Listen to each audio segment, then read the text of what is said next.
Everyone talks about Big Hero 6 like it's just a fun, high-tech superhero origin story.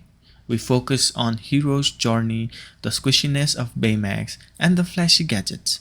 And when it comes to Tadashi, the conversation usually stops at he was the perfect brother who died too soon. In standard movie analysis, Tadashi isn't even a character. He is a plot device. He is saintly, the victim designed to give the hero a reason to fight. But if you stop looking at him as a hero and start looking at him as a person, the movie gets a lot heavier. Today, we are stripping away the sheep's mask to look at the exhausted boy underneath. This is the final draft of Tadashi Hamada.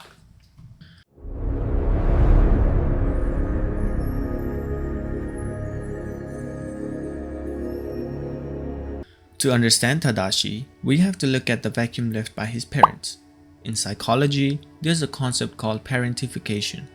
It happens when a child is forced to become the emotional anchor for their family because the adults cannot. In the scene where Tadashi and Hiro walk out of the police station doors, notice the body language. Aunt Cass is spiraling and losing control, while Hiro is slouched and has a slight smile. Because he has the luxury of being a troubled genius, because he knows that someone is there to catch him. But Tadashi is rigid. He stands in the middle, absorbing the stress of both his aunt and his brother. He isn't acting like a brother, he's performing the role of a father. San Francisco is a hybrid city, east meets west, and Tadashi is the bridge.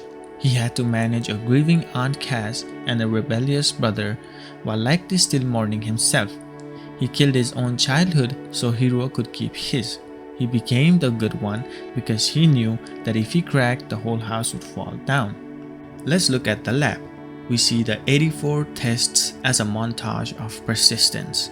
But let's analyze the programming of mercy.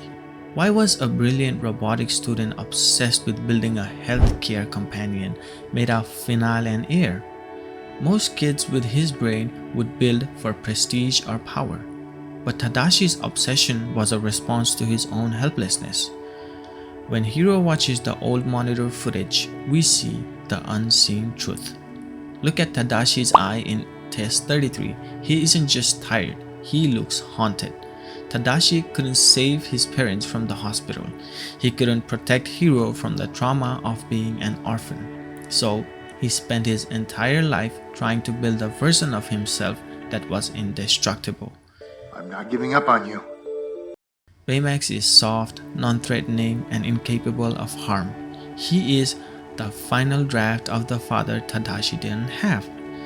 Every failure in that lab was a moment where Tadashi had to face his own powerlessness.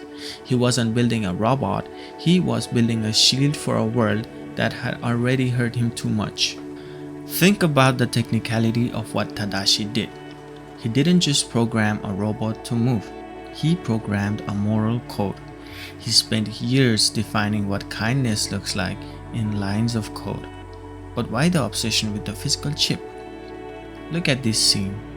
This is long after Tadashi is gone, but it's the most honest look we get at his mind. When Hiro tries to override Baymax's programming to kill Callahan, he is stopped by the very thing Tadashi built. Open your access! Is this what Tadashi wanted? It doesn't matter! Tadashi programmed me to aid in— Tadashi's gone! The unseen truth is that Tadashi knew his own wolf was there. He knew the anger Hiro was capable of because he felt it himself when their parents died. The green chip wasn't just for Hiro. It was Tadashi's way of ensuring that even if he lost his way, his legacy wouldn't. He was trying to outprogram human nature. He didn't trust the world to be good, so he hard-coded goodness into the thing he could control. It's a level of control that borders on desperation. He wasn't just building a nurse, he was building a surrogate for his own soul. A soul that was tired of being the only thing holding the family together. We also need to talk about the world they live in, San Francisco. It isn't just a cool setting, it is a character that crushed Tadashi.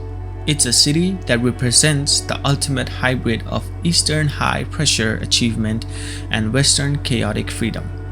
Tadashi was caught in the middle. We can take a look at the scene where he takes Hiro to the nerd lab. Watch how the other students interact. They're all brilliant, but they are allowed to be eccentric, messy, and obsessed. Tadashi is the only one who doesn't have a gimmick. He's just stable. He is the one who organizes the others. He's the one who mentors Hiro. He's the one who pays the bills at cafe. The unseen truth is that San Francisco is a city of genius or nothing. In a world where brilliance is the only currency, Tadashi felt he had to be more than just a brother. He had to be a monument. He wasn't just a student, he was the golden child of a city that has no room for average peoples. Now, we have to address the fire. At the fire scene, Tadashi says someone has to help and runs in. Callahan's in there. Someone has to help. In a deep dive, we have to address the wolf underneath that choice. It isn't selfishness in the traditional sense, it's savior complex. Tadashi's identity was so tied to being the one who fixes things that he couldn't conceive of a world where he wasn't the one to save the day. He didn't run in because he wanted glory. He ran in because he didn't know how to exist if he wasn't helping. The sad truth is that there were fire trucks on the way, they were professionals, but Tadashi's internal code wouldn't let him wait. He chose the concept of helping over the reality of his own survival. He didn't realize that the person who needed help most in that moment was Hiro, standing right behind him on the sidewalk. He died a saint, but he died for a man who, as we later learned, didn't need saving.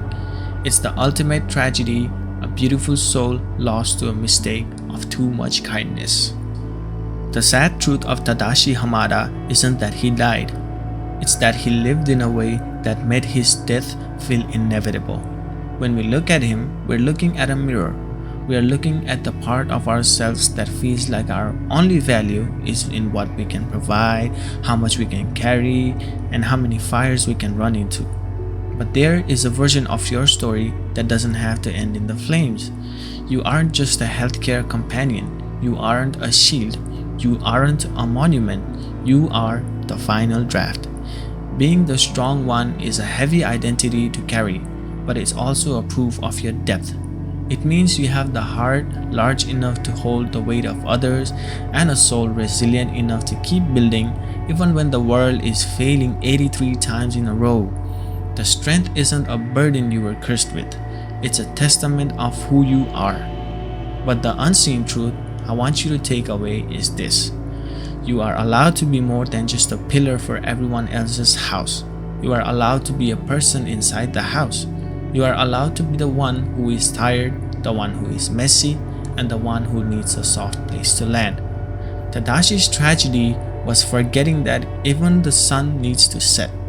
He forgot that the person behind the mask matters just as much as the person he was protecting. So if you spent your life being the anchor, I want you to hear this. You don't have to be perfect to be worthy. Your value isn't measured by how many people you saved today. It's inherent in the fact that you're still here, still trying, and still breathing. You are allowed to take off the mask. You are allowed to be protected too. Thanks for looking deeper. I'll see you in the next analysis. Ba-la-la-la.